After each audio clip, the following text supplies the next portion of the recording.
Hello, you guys. Well, guys, gals, people. I say guys often, so. This video, as you can see on the screen, is featuring the Harm and Harmony. I think that's her name. I didn't know that. Maybe her name is Harmony, so maybe it's play on words because her name was Harmony. But whatever the situation is, we can obviously get the Harm and Harmony, the play on with that. But I do believe that this is her name. She is, or what she goes by. You might recognize her. She's a really wonderful woman who's put out some really good content over the years, and I have for the past 2+ years tuned in here and there. I never subscribed until recently, and it's always when I subscribe that that's when coincidentally I run into the one video that makes it so that I feel like, why did I ever do that? So this video goes on to, honestly, I should just play the video, but I don't want to have to deal with any strikes now that I think about it or anything like that. So it'd be best for me to just go ahead and give you the brief because it'd be quicker than playing it and you all having to watch it and all that good stuff. She basically, in this video that was posted to Instagram, talks about foundational Black Americans and basically condemns the community. She says that from what she knows, it was started by this pimp who is misogynist and yada, yada, yada. And it's very divisive from what she's, from the people she's interacted with and the experiences that she's had with people who claim that title. They've been very divisive and very, judgmental people, very xenophobic people who really didn't seem to, have good relations with anybody or good views about anybody, basically. I'm paraphrasing, but, basically that's what she was saying. The same thing that a lot of people say about the foundational Black American community, and it's very true to an extent. Like, unfortunately, the loud, at least plurality, because I don't even want to say it's a minority, but we do have to, so this is going to be a nuanced video, but for the most part, I'm going to be combating what she said. But I do have to concede that it is. I mean, you all heard in the last two videos that, I spoke about having some qualms with certain political beliefs within the foundational Black American community. And this is not specific, by the way. It's something that I mentioned in the text that I'm going to read to you all of my comment responses to her video. This is not relegated to the Black, foundational Black American community. All throughout the Black diaspora and really all throughout the world, anti-gayness, anti-transness is a big thing. So, when she says that it's very divisive or exclusionary and things like that, I can see that. And I've made those, complaints myself. But we have to be careful when we talk about F.B.A. because we're talking about an ethnicity of people as well as, political movement. This is an ethnicity of people. The reason it's wrapped up in a political movement because our ethnicity is political. Because as Black Americans, everything about us is political. Everything about us has been politicized. We can't exist without politics being brought into every aspect of whatever we're doing and whatever it is that has to do with us. So yes, we do have to acknowledge that it is political, but it is very much so an ethnicity of people, first and foremost. We are foundational Black Americans, the same way that Tyla is a colored woman from, I forget which country. We are foundational Black Americans, the same way that a Creole woman is a Creole woman, a Creole man is a Creole man, the same way that people are Gullah Geechee. These are ethnicities of people. Jamaican, Nigerian, Caribbean, everyone else is able to be acknowledged as a race of people, but we are not. And I notice that every time that we say something about ourselves and specifically single ourselves out for something, then it's racist, it's divisive, all of these things. But everyone else is encouraged to do those things. We're encouraged to recognize the differences in an Asian a woman from a Chinese background or a Japanese background or Korean. But we're not encouraged to look into foundational Black Americans. And then people That's why we're saying this, because people will say, "Oh, well, African American and Black American was already a thing." Yeah, yeah, yeah, yeah, yeah. And guess what? It's still not definitive. It's still not distinct. It's still not distinct to Black people who are foundational to this country. It's all encompassing of the entire Black diaspora if you have anything to do with America. We need something that actually acknowledges us as a people and the rich history that we have. Many of these Black people who you all are standing up for and caping for and Captain Saving Hoes, you all and a lot of them, or them and a lot of you all, weren't even in this country, weren't even able to come to this country until just recently, relatively speaking. So, and this is not me throwing that in your faces. That's just me saying, like, that's the fact of the matter. So when we're talking about why does it matter? I don't know. Do you think that it matters when we talk about white South Africans and Black South Africans? Or should we just say it doesn't matter and that they're all South Africans and they should all be treated the same as Black people down there, despite the racial apartheid and all the colonization and colonialism, all that good stuff?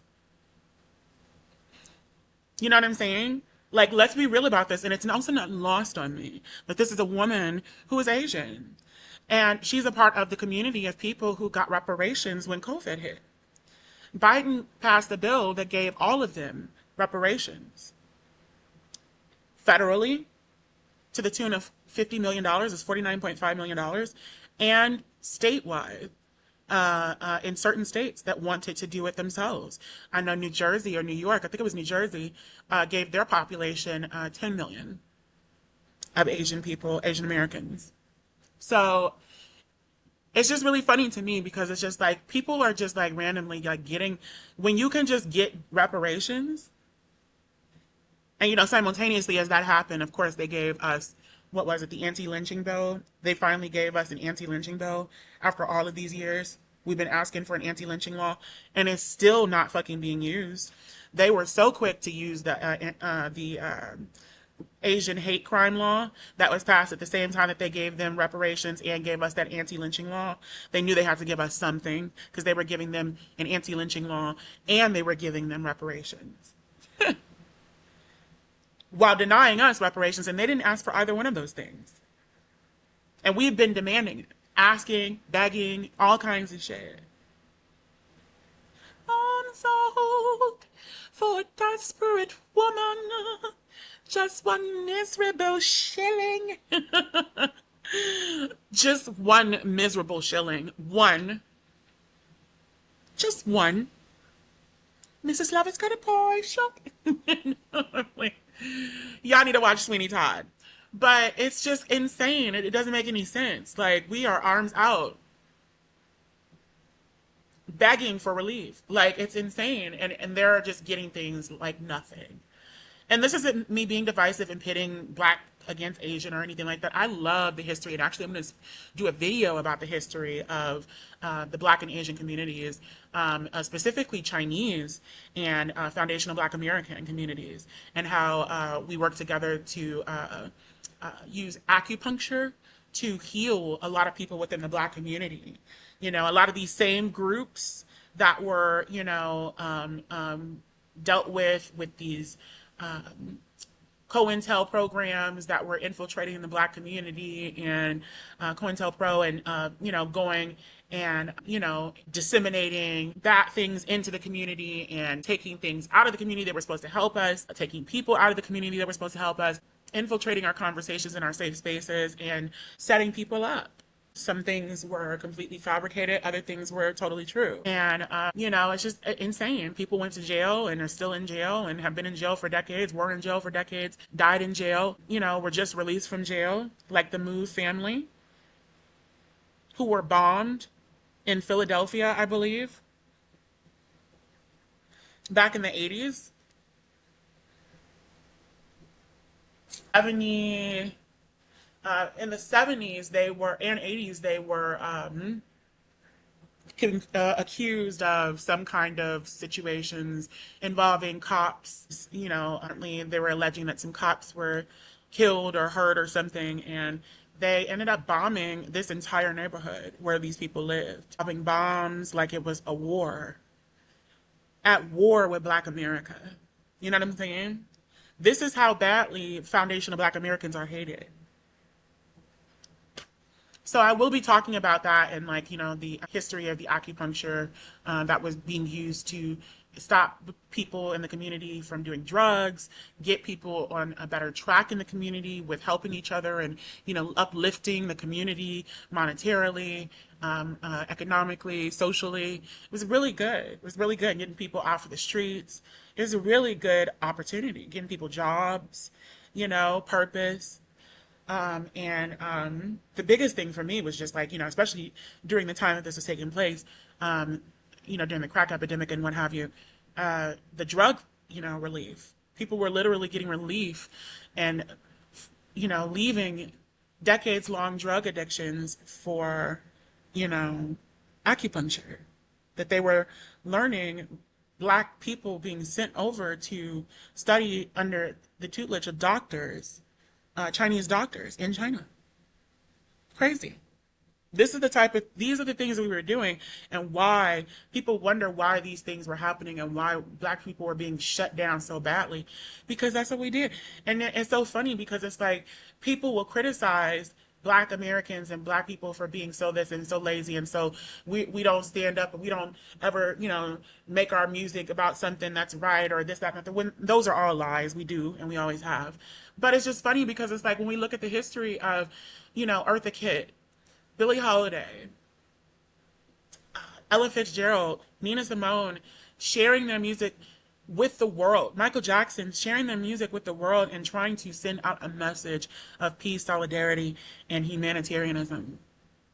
And look where it got them, on FBI most wanted lists and blacklisted and all kinds of shit.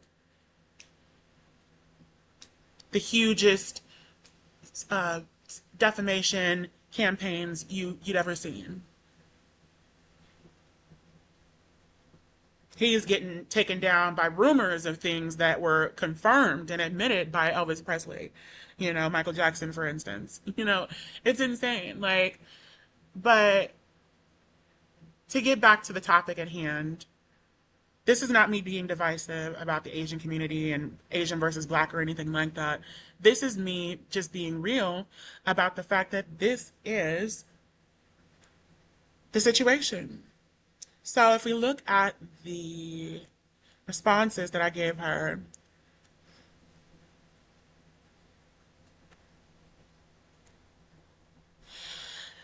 this is disappointing. Foundational Black Americans are people who are foundational to this country and constitute an ethnicity. The same as Caribbean, Jamaican, and Nigerian are ethnicities, so is the aforementioned. It is insane that any time that foundational Black Americans say anything about ourselves, that it's taken as tantamount to racism because our bad actors are honed in on more often than anyone else's. Yes, there are racist people who claim the title, but it also is just an ethnicity of people. We have been in America for so long and are so mixed with each other, from our different African tribes and Native American and white people, to an extent that we are an entirely new ethnicity that has been within this country for at least half of a millennium. There is no issue with us identifying as such. If Tyla can identify as colored, I don't understand, excuse me, I understand that you and I as well, as a transgender Black woman, have experienced harm from individuals, but you all do not get to decide what an ethnicity of people gets to call themselves. Do we need to have another conversation about ethnicity versus nationality and race?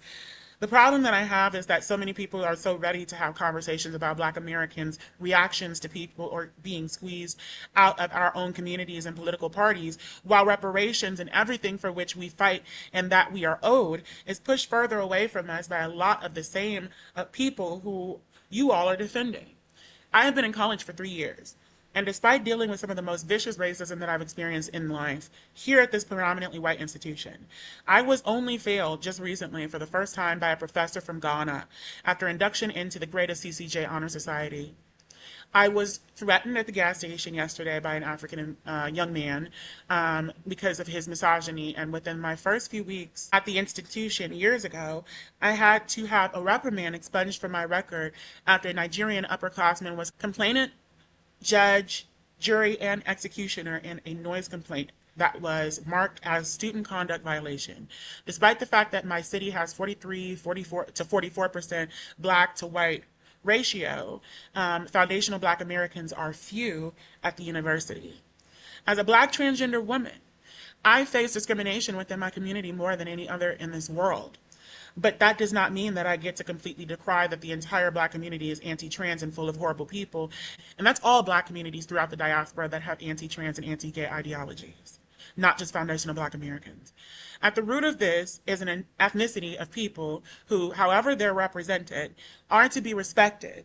Like any other ethnicity, you do not get to demonize the ethnicity of a people and hide behind that fact, or the fact that this group of people is the most marginalized in the world, and that such can be easily done to them. And just so you can see some of the other comments. Fuck the FBA, disrespectfully, I got you, sis. Love you, sis, she responds. Sis, there are some lost black souls. Keep speaking the truths. I don't know, from her crazed looking eyes, she looked like she might be lost too. I know that her hairline is. I love you, sis. I don't care. I don't care what no one says. You're amazing. Girl, I'm so sick of everyone and everybody. I was too exhausted with all these letters to keep listening, but I just love you. That's all. You are me and I am you, a beautiful black woman. Love your content. Girl, look, and I didn't even know she was black, allegedly. You know what I'm saying? Like, I could tell she had a little something going on, but I didn't know what it was, so I wasn't going to assume. But, what do you call it? Allegedly, this Harm and Harmony is black as well. I don't know what kind of black, but you know, let me not let her hear me ask that, because then she'll be like, oh, there we go, the divisiveness. So I also put, honestly, this is a part of the reason that we are delineating. So the people who come from admittedly ambiguous backgrounds are not able to speak for any people who cannot claim ambiguity in any sense. Foundational black Americans who are undeniably black and nothing else are not able to see things from all of these different perspectives of the different peoples who constitute their racial backgrounds, because we are just of the people who are considered to be the bottom people of the world. Therefore, stakes are higher when making political moves in our regard. We will not be easily accepted into many different branches of the black diaspora like some of your caliber. A lot of the time, people of your standing do not see the reasons that foundational black Americans need to work for ourselves, because you don't see things from a specifically foundational black American perspective. And what I mean by that is, she is an Asian woman, first and foremost. That is very clear. Even if you concede that she doesn't get the same treatment as most Asian women, everyone knows she's Asian. You know what I'm saying? Like, an Asian person would probably go up to her, of her same background, would probably go up to her and try to speak to her with her in a specific language. I'm pretty sure it's Chinese. So, you know, I hate, I hate to guess, because people be getting so mad when you get it wrong, but I do believe that it is Chinese. So if someone walked up to her, and it is very likely they would try to speak Chinese to her. You know what I'm saying? So it's just crazy to me that we're sitting here pretending that this doesn't make a difference in your outlook on life, And then I put, foundational black Americans have been the leaders in global movements for equality. So this new narrative that we are the most toxic and divisive seems very CIA-esque to me. So that's just what it is. That's the video, basically, in a nutshell. I just want you all to understand why, I want us to have more content out there that represents the true perspective of foundational black Americans. And despite the overwhelming amount of people online who are anti-black, or excuse me, who are, anti-black in a way, they're anti-non-black American, foundational.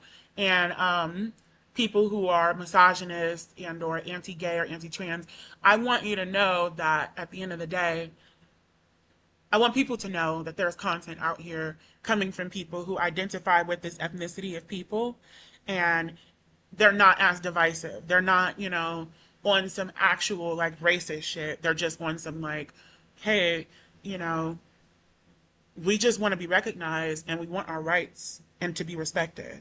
And we understand that that's not going to happen just by seeing all of us as black people, because there are always ways that they will try to separate and distinguish.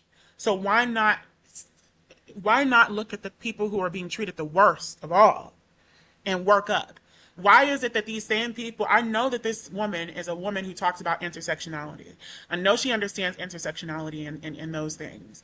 So how is it that you don't, in a trickle up effect? So how is it that you don't believe that dealing with foundational black Americans, the lowest group on the totem pole or hierarchy in society, why would you not understand that giving us rights and acknowledging us is going to help everyone get acknowledged? Why would you not understand that? You know what I'm saying? It's just like, I'm really sick of always being the butt of the joke. Like, we say Black Lives Matter and they have a problem with it. Oh, you're being divisive. You're divisive. You're being racist. We say foundational black Americans, we are. They say Yoda. I didn't know you were racist. Like, I'm so done with these people, girl. It is what it is.